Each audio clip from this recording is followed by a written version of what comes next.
Oke guys, welcome back to Daily Charting with Toshi, di mana kita akan daily chart your favorite cryptocurrencies. Dan sekarang kita masuk ke DCWT sesi kedua, di mana fokus kita akan lebih ke pembahasan komen dan juga charting altcoins ya. Untuk hari ini udah tidak ada bintang 3 lagi, jadi kita bisa lebih fokus ke technical analysis. Untuk BTC kondisinya dia berhasil berhasil tetap bertahan di atas di 84.000. Karena tadi sempat nge-wick ke 84.000 lebih 89 sampai terendahnya di angka 83.713 ya. Nah, buat lo yang bukan kemarin, tadi pagi nungguin posisi long udah dapat nih ya.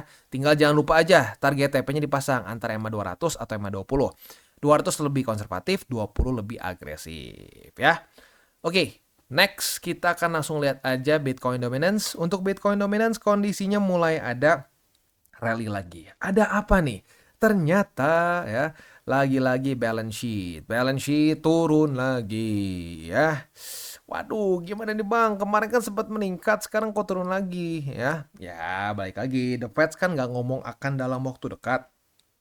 Masih sebulan begitu. Jadi ya jangan terlalu banyak berharap dulu begitu. Makanya penting sekali, gue udah ngomong dari waktu itu kan. Oke, ini balance sheet mulai naik. Tapi manage your expectation, tunggu sampai ada statement. Statementnya keluar kan bulan depan. Nah, tinggal kita tunggu bulan depan apakah akan mengulangi Juni 2024 atau tidak. Karena di 2024 juga sempat nih ada tapering ya. Lu bisa baca sendiri deh, cari ya. QT tapering 2024 ya, Juni. Nah, di sini terjadi bener tapering tuh, lihat. Nge-flat tapi dibanting lagi. Nah, kalau dibanting lagi ya hasilnya juga akan sama aja menurut gua. Tapi kalau sampai tapering kali ini berujung ke berhenti QT-nya, nah kita bisa punya potensi terjadi seperti di 2016 di mana dia flat ya, balance sheet flat. Nah, saat flat seperti ini ada potensi bisa altcoin season. Begitu. Tapi sebenarnya kalau mau dibilang lebih idealnya ya masuk ke QE. Begitu. Tapi data menunjukkan flat juga bisa ya saat dia netral ya, saat si balance sheet-nya itu stays the same atau ya naik turun tipis-tipis seperti ini, itu bisa altcoin season. Yang udah pasti nggak bisa altcoin season itu masa-masa QT. Ya lu bisa lihat sendiri di sini. QT ya ini mimpi di siang bolong untuk berharap altcoin season. Begitu ya. Dan ya lu kalau buat lu yang udah ngerasain 2024 kan gimana? Para dukun yang bilang katanya bakal altcoin season. Gagal mulu kan? Dulu gue dibully ya, wah so tau lu ya, kita bakal altcoin season udah pasti nih kata si A si B, dukun ini dukun itu udah pasti katanya ya. Ya gue bilang nggak bisa. Kenapa nggak bisa? Masih QT. Nggak percaya. Ya sudah, akhirnya apa ya, kemakan tuh kan minus 80-90% begitu ya. Dan bukan berarti gue hebat, enggak, ini kan simple ya, data seperti ini simple. Nah, cuma permasalahannya apa? Ya kalau dukun nggak bisa jualan kalau misalkan ngomong bukan altcoin season kan. Ya mereka ada conflict of interest gitu. Conflict of interest supaya kelasnya terjual, ya harus ngomong bakal altcoin season kan. Nggak mungkin cuma bilang buka kelas terus disuruh beli BTC kan. Ya kalau gua nggak ada conflict of interest, ya gua ngomong aja. Ya nggak bisa lah altcoin season, gimana caranya, masih QT. Ya, tapi dibully dulu. Ya sekarang buat yang ngebully ya mungkin sekarang ngerasain ya, wah gila ya, bener juga tuh kata si Bang Toshi. Nah, ya udah. Gitu aja sih ya. Oke, next kita masuk aja langsung ke komen. Yang pertama dari Falset ya. Kok duri dalam onak, duri dalam daging kok Toshi? Oh, kayaknya dalam onak deh seingat gua ya. Coba yang suka bahasa Indonesia coba komen di bawah ya, duri dalam onak tuh atau duri dalam daging ya. Oke, next kita masuk ke ininya ya. Aku pendatang baru kok. Karena pendatang baru tiap hari nonton konten Bang Toshi. Dari awal masuk dunia kripto, banyak belajar dulu. Lalu ngikutin semua saran-sarannya. 3 golden rules, tidak pakai uang panas, dan tidak over leverage. Mimpi nggak muluk-muluk. Mulai dengan belajar invest dulu dari sisa-sisa gaji dikit-dikit. Thank you Bang. Akhirnya walaupun pendatang baru, hati tetap tenang. Semangat edukasi ya Bang. Salam terbertuai. God bless you. God bless you too. Ini udah diwakilin sama Sato di like ya. Jadi ya ini gue happy banget pendatang baru, tapi belajar dulu mindset yang tepat begitu. Karena kalau gua ngehayal, gue sebenarnya pengen banget dulu tuh dikasih tahu kayak begini. Di zaman gue pertama kali masuk kripto, bukannya kena dukun. Itu kalau gue dulu nggak kena dukun, itu wow, gue signifikan lebih kaya daripada sekarang ya. Tapi karena kena dukun, kemakan dengan jualan yang sama loh. Altcoin ya. Apa yang terjadi? Ya itu altcoin jadi debu. Itu kalau dulu sama gue nggak dipindahin dari BTC gue, ya BTC gue dulu gue TP lumayan gede, terus gue masukin ke altsnya hancur sekarang, BTC-nya malah terbang gila ya. Ya tapi udahlah, udah lewat. Sekarang gue happy banget, ada pendatang baru, tapi nggak perlu kena dulu apa yang gue rasakan zaman dulu ya. Mantap ya, God bless you too. Next dari Dava, channel paling fair kayak begini. Gua heran kenapa nggak banyak peminatnya kayak sebelah. Jujur, gua setelah belajar di channel ini jadi nggak kemakan ilmu dukun yang ujungnya jadi stres sendiri. Wah, gue happy banget dengernya ya. Karena ini salah satu tujuan utama gua. Kenapa gue selalu mengingatkan, jangan percaya dukun. Gue ingetin terus semua dosa-dosa dukun. Supaya apa? Supaya kayak gini, supaya nggak kemakan sama dukun. Supaya nggak kemakan ilmu dukun yang bikin stres gitu. Karena gue udah pernah ngerasain juga stresnya dulu. Apalagi ya lu gini loh, masih mending kalau lu awalnya masuk tuh dari IDR, lu masuk ke alt terus altnya hancur gitu. Kalau enggak, kalau gue tuh lebih parah gitu kerasanya. Karena gue awalnya BTC dulu udah profit. Itu profit gue TP sebagian besar dan gue masukin ke alt. Double sakit ya. Nah makanya sekali lagi, gue happy banget kalau ngeliat ada orang-orang yang jadi nggak kemakan sama dukun. Karena gue benci banget sama dukun ya. Dendam pribadi lah gue ngerasa ya. Nah, jadi gue sebisa mungkin mencoba untuk ya biar orang gak kena juga. Tapi kenapa lebih gak populer dibandingkan ya dukun? Karena dukun tuh memberikan impian palsu, memberikan fata morgana ya. Ya fata morgana gini deh, lu lagi di gurun gitu ya. Lu kenapa bisa orang kena fata morgana dan percaya-percaya aja gitu ya? Ya karena lu udah pengen minum begitu. Nah sama dukun juga memberikan fata morgana, jadi orang banyak yang tertarik ke sana begitu ya. Ya nggak apa-apa sih, gue udah bilang sama satu dari awal, ya lo harus siap, gue maunya channel edukasi maka nggak akan terlalu populer, ya nggak apa-apa ya. Yang penting ada orang-orang kayak lo, kayak Bro Dava dan banyak lagi yang merasa terbantu sama konten gue, udah itu aja. Dulu gue terlalu inilah naif, gue pengen semua bisa berubah, nggak bisa lah. Banyak orang yang memang mentalnya pejudi, ya nggak bisa. Yang mau aja sekarang, ya kayak lo mungkin salah satunya ya. Mantap. Next dari Danish Bocil ya, jujur apa adanya dan selalu bermanfaat, sehat dan berkah terus Om. Amin. Thank you. Next dari Tommy Aska, Cold Wallet rekomendasi Kotoshi. Ya ada, sebenarnya gue udah pernah review beberapa ya. Ada gue pernah review Tangem, gue pernah review One Key, Trezor, itu oke semua. Ledger gue nggak terlalu rekomen karena dulu pernah ada permasalahan ya di mana seed phrase-nya tuh dia sebenarnya kayak dia backup begitu dan backupnya pernah kejebol. Wah dulu orang panik tuh. Jadi gue masih nggak terlalu berani ngerekomen Ledger. Jadi kalau lu pengen yang simple banget, Tangem, simple dan safe ya itu Tangem. Dimana ya mungkin kekurangannya kalau sampai lu semua hilang si kartunya ya kacau. Makanya beli yang paling banyak si kartunya kalau lu pakai Tangem ya. Tapi itu serius, itu enak banget setupnya apalagi untuk para newbies. Lu lihat videonya 5 menit bisa. Ya itu Tangem. Kalau pengen yang lebih kayak tradisional, yang benar-benar kayak hardware wallet atau cold wallet, ya mungkin boleh Trezor atau boleh juga One Key gitu ya. Gue udah pernah review juga buat lu yang penasaran pengen yang mana, pengen banding-banding ya silakan. Ada di channel gue, lu cari aja TCI atau ya Toshi Crypto Indonesia, Tangem. Lalu Toshi Crypto Indonesia, One Key dan seterusnya ya. Next.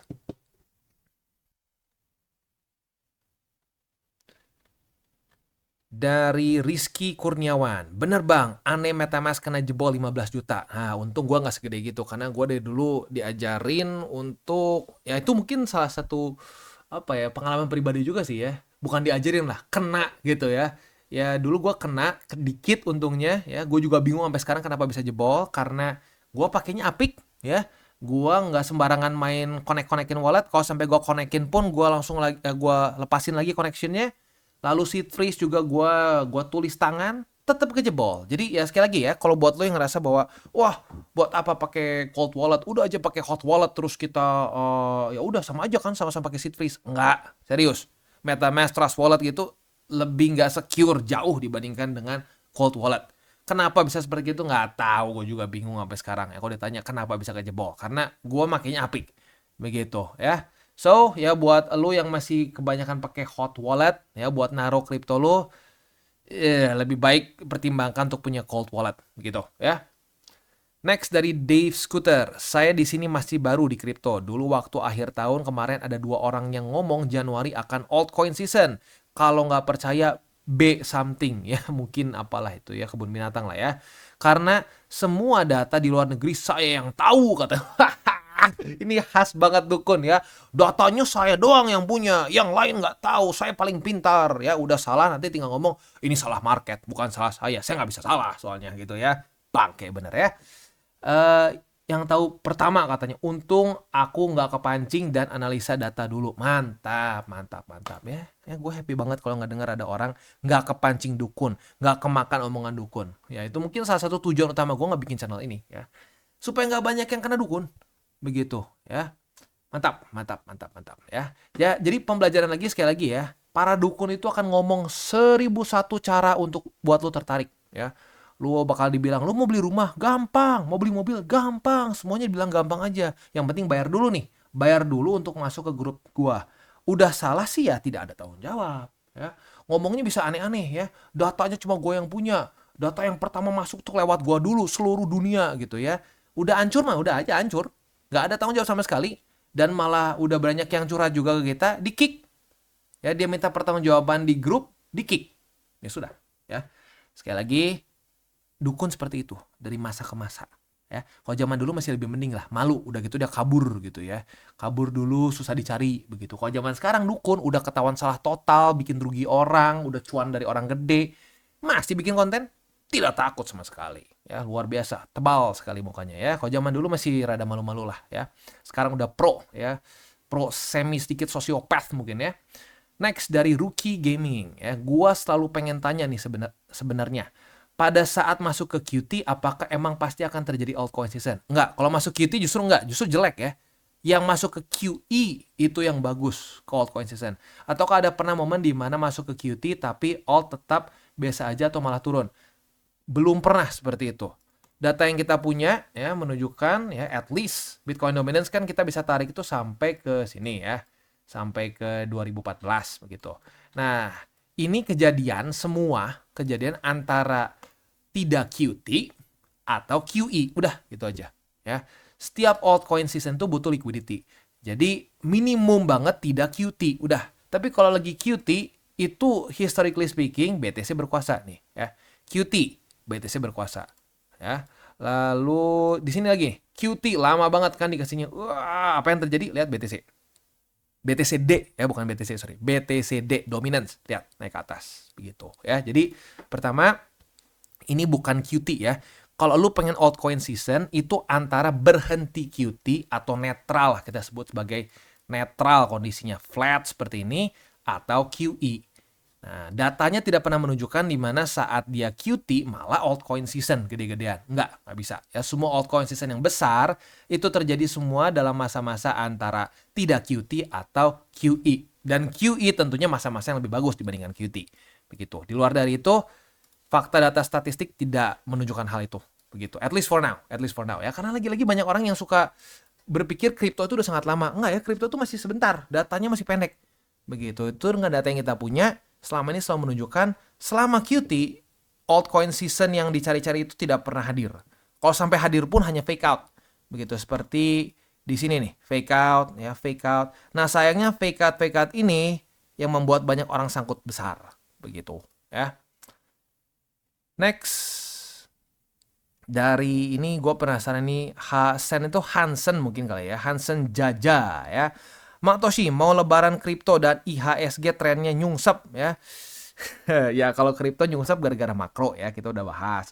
Kalau IHSG benar gara-gara makro juga, amrik bla bla bla begini gitu ya. Tapi IHSG tambah nyungsep karena ya kondisi di Indonesia ya, katanya Indonesia gelap gitu ya. Ya gimana ya, susah juga ya nggak dibilang gelap. Kasus-kasusnya semua keluar lagi ya, mulai dari Timah lah, Pertamina lah. Lalu urusan yang paling baru itu tuh cara dalam buat apa? Cara dalam buat polisi atau TNI ya. Katanya seorangnya di ininya gede banget biayanya ya, sampai ratusan juta buat celana dalam begitu. Yang paling baru lagi RUU TNI. Ya gini, investor asing, jangankan investor asing, gua orang Indonesia aja jadi males gitu loh. Ya. Ya, susah lah ya. Ya semoga membaik lah. Ya, semoga di Indonesia membaik. Ayolah ya. Gue jadi pengen nge-quote ini almarhum Kasino Warkop ya. Di Indonesia itu bukan kekurangan orang pintar, kekurangan orang jujur ya. Oke, next dari Venica Gaming. Ada tutor TA-nya nggak bang? Buat pemula banget soalnya. Saya di TA masang MA aja nggak tahu. Terus saya nggak punya laptop atau PC.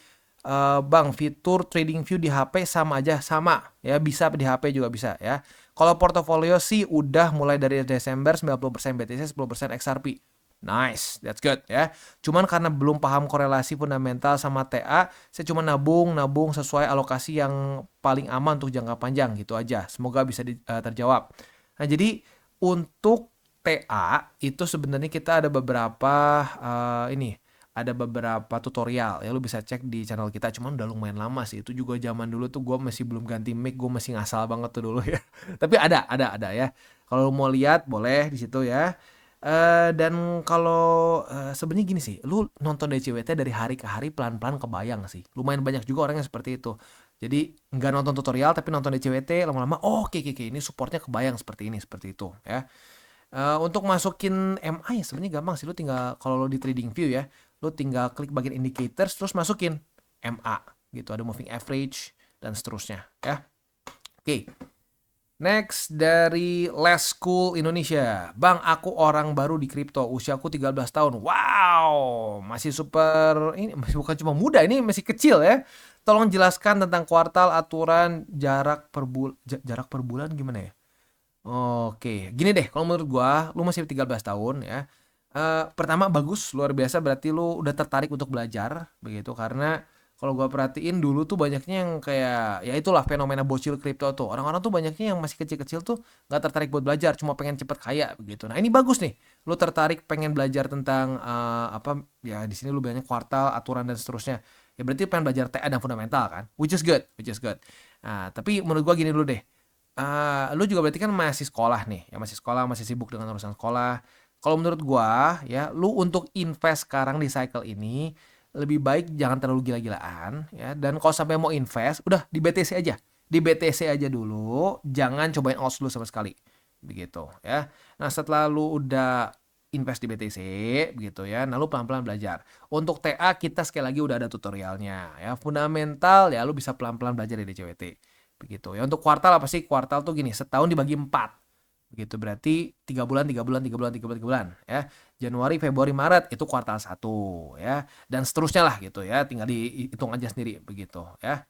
Jadi kurang lebih seperti itu ya. Jadi untuk TA dan lain-lain ya bisa pelan-pelan begitu. Ini sekali lagi keren ya, gue suka banget, umur 13 tahun pengen belajar.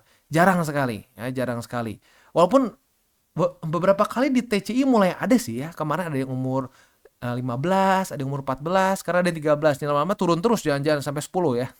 Tapi bagus ya. Tinggal ya konsisten aja ya, konsisten terus belajar, dan ya jangan sampai nyasar ya, jangan sampai nyasar karena banyak sekali dukun-dukun ya. Jadi kalau sampai udah ada orang yang berkata-kata seperti, wah besok market pasti akan begini, pasti akan begitu ya. Mau tahu hasilnya seperti apa? Gua spill di channel gua. Itu jangan mau ikutan yang seperti itu. Udah terlalu banyak orang yang kemakan di cycle ini. Begitu ya. Pelan-pelan aja berproses ya, belajar, trial and error ya. Tapi kuncinya tetap di 3 golden rules begitu ya. Jangan pakai uang panas, jangan over leverage, berpikirlah jangka panjang ya. Next, masih ada lagi nggak? Oke, habis.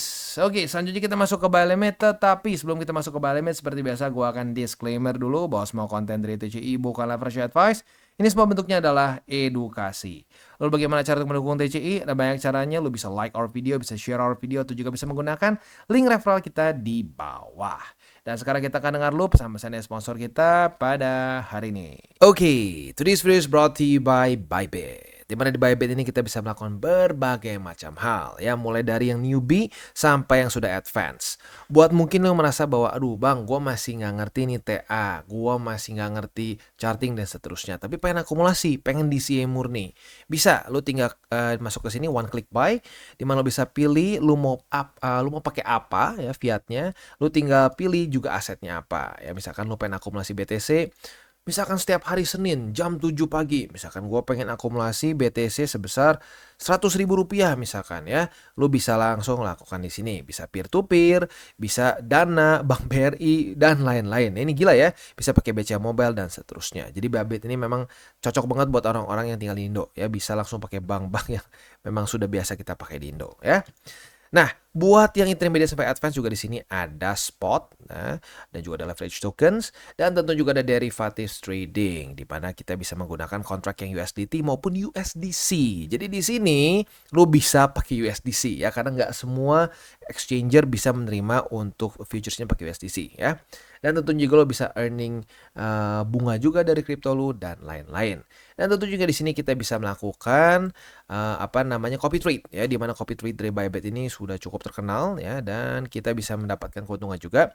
First copy trade kita bisa ada protection 100 USDT loss coverage ya, dan seterusnya ya. Jadi buat lo yang tertarik bisa silakan pakai, klik di link referral kita di bawah. Dan kita masuk ke Cardano. Untuk Cardano kita bisa lihat di sini posisi short kita sudah kena target TP. Retest 1, retest 2 di angka 0,7411. Kita kebuka posisi short dan posisi short kita sudah kena target TP kita di EMA 200. So, kita profit sebesar ya 4,75%. Not bad, not bad, not bad ya.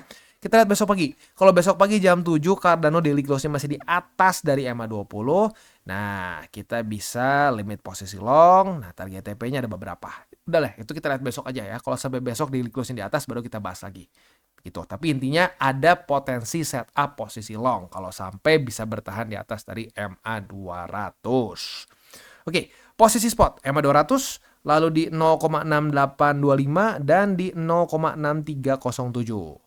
Next kita masuk ke XRP. Untuk XRP sayangnya dia gagal mempertahankan support.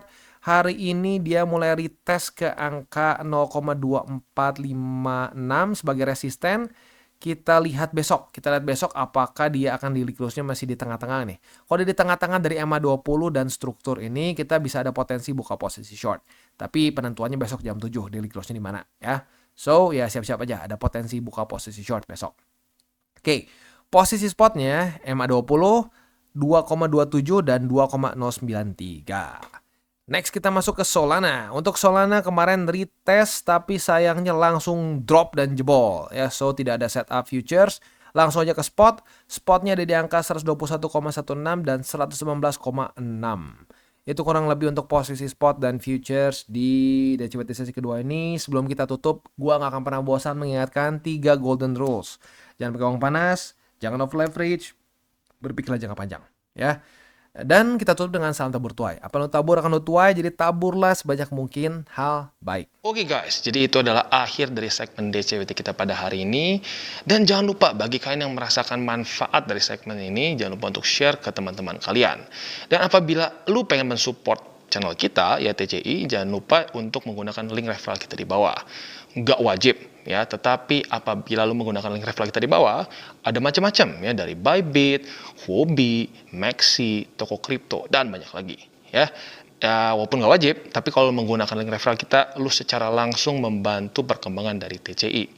Dan satu lagi, jangan lupa juga untuk join Telegram group kita, di mana kita bisa ngobrol-ngobrol santai mengenai dunia cryptocurrency secara dua arah. So, jangan lupa untuk like, subscribe, click the bell icon, and see you on the next video.